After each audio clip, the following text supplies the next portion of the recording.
Ngày nay cứ ban từ châu rung cam thịរបស់ បងស្រី Monica ហើយនឹង Mike ដែលគាត់ធ្វើកម្មវិធីលាគ្នាថ្ងៃចុងក្រោយដែលពួកគាត់រស់នៅក្នុងប្រទេសអាល្លឺម៉ង់និយាយរួមទៅលឿនខ្លាំងមែនទែនបងប្អូនអើយមួយផ្លេតហ្នឹងគឺថា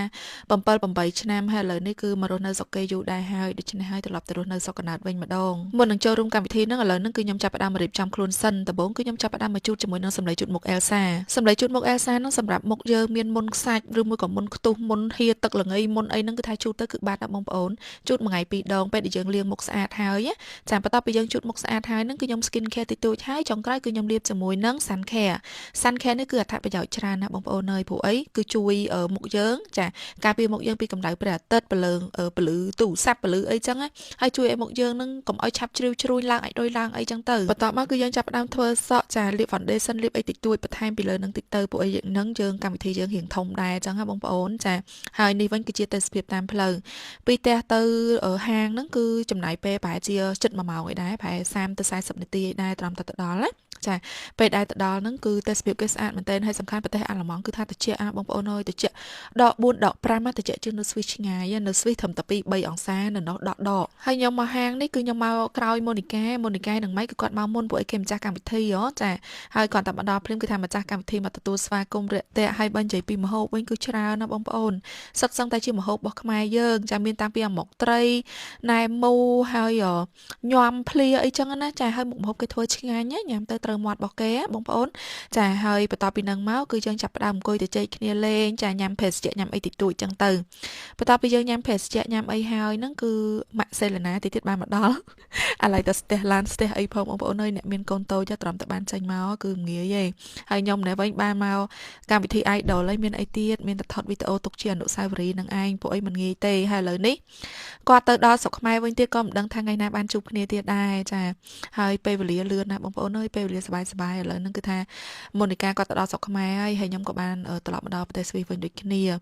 និយាយរួមទៅនឹកណាបងប្អូនទៅបែកគ្នាបានមួយថ្ងៃឯនឹកហើយនេះវិញគឺអាម៉ុកត្រីចាខ្ញុំក៏ឃើញអាម៉ុកគឺដួសញ៉ាំហ្មងដួសម្ហូបញ៉ាំបានបន្តិចហ្នឹងម៉ាក់សេលីណាមកដល់ល្មមនិយាយមែនឲ្យតែម៉ាក់សេលីណាកន្លែងណាមានម៉ាក់សេលីណាកន្លែងហ្នឹងអត់ស្ងាត់ទេបងប្អូនរស់រីរាក់តាក់ប៉កែនចៃបងប្អូនមើលតែវីដេអូគាត់ទៅក៏ដឹងដែរមើលឲ្យអត់ធុញទេ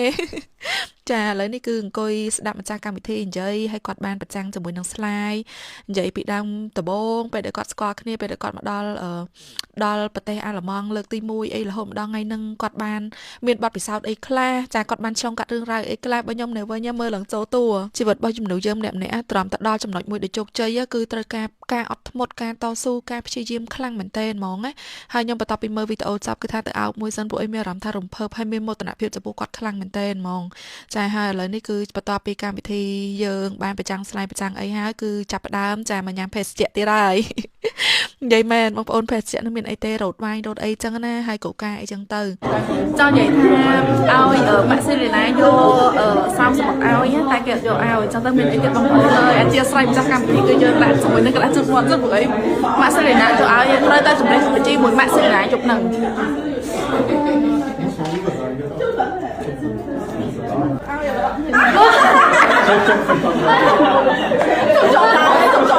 ខ្ញុំមិនស្គាល់លុយ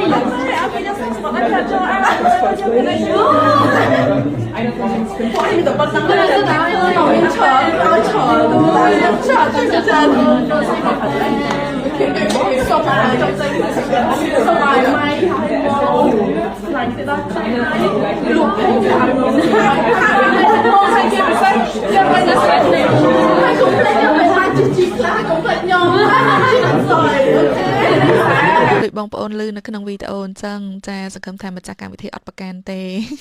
បន្ទាប់ពីនឹងមកគឺថាមកអង្គុយអែនអនពីអ្នកម៉ាក់សេលីណានេះឯងហើយអង្គុយទៅជែកគ្នាជុំគ្នាអញ្ចឹងណាបងប្អូនចាបន្ទាប់មកខ្ញុំនេះមានអីទៅអង្គុយទៅញ៉ាំហ្នឹងឯងញ៉ាំផឹកញ៉ាំរហូតដល់ចប់កម្មវិធីនិយាយរួមទៅយើង best friend របស់ម្ចាស់កម្មវិធីគឺថាយើងនៅតតែហាងបិទហ្មងតអស់ភ្ញៀវហ្មងមិនអញ្ចឹងទៅហើយម៉ាក់សេលីណានេះគឺថាអូយបងប្អូននៅថានៅចិត្តគឺថាជ្រួញមុខឲ្យប៉កែនិយាយសើចសបាយនៅមួយគ្នានិយាយមែនឥឡូវនេះគឺថាដល់វគ្គម៉ូអែនម៉ៃគាត់បើកកាដូវិញម្ដងកាដូរបស់មិត្តភក្តិគាត់ឲ្យអីចឹងណាចាបន្ទាប់ពីបើកកាដូហើយគឺថាញ៉ាំទៀតហើយតែប៉ុណ្្នឹងឯងបងប្អូនចាហើយសង្ឃឹមថាបងប្អូនមើលវីដេអូនេះហើយនឹងពេញចិត្តទាំងអស់គ្នាផងដែរហើយបើសិនជាមានការខុសឆ្គងលើសលួសអីតិចតួចចាក៏ខន្តីអភ័យទោសផងនិយាយមែនណាបងប្អូនអើយមិត្តភក្តិមានអារម្មណ៍ថាអូយនឹកមើលវីដេអូនេះហើយនឹកខ្ញុំឈប់និយាយហើយអូយបាយ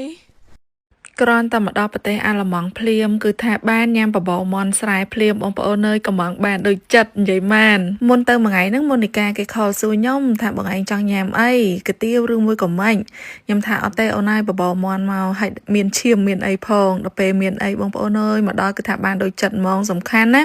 មាន់នេះគឺមាន់ស្រែទៀតអុយគ្រាន់តែឃើញតំណងហើយមាន់ហ្នឹងបើថាបានជ្រលក់មួយទឹកស្អ៊ីវញ៉ាំមួយបាយក៏ឆ្ងាញ់ដែរហើយខ្ញុំទៅដល់ប្រទេសអាល្លឺម៉ង់ហ្នឹងគឺខ្ញុំទៅដល់យកបាយខ្ញុំចុះពីលើយន្តហោះប្រហែលជាម៉ោង10ជាងហើយបងប្អូនត្រាំតែមកដល់ផ្ទះគាត់អីហ្នឹងប្រហែលម៉ោង11ជាង12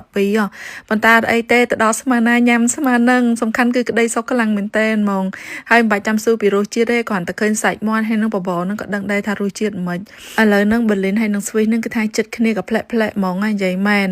ថាត្រូវទៅត្រូវមកហ្មងហើយសំខាន់ឥឡូវហ្នឹងគឺម៉ូនីកាហើយនឹងម៉ៃហ្នឹងគឺគាត់ត្រៀមទៅនៅស្រុកខ្មែរវិញហើយ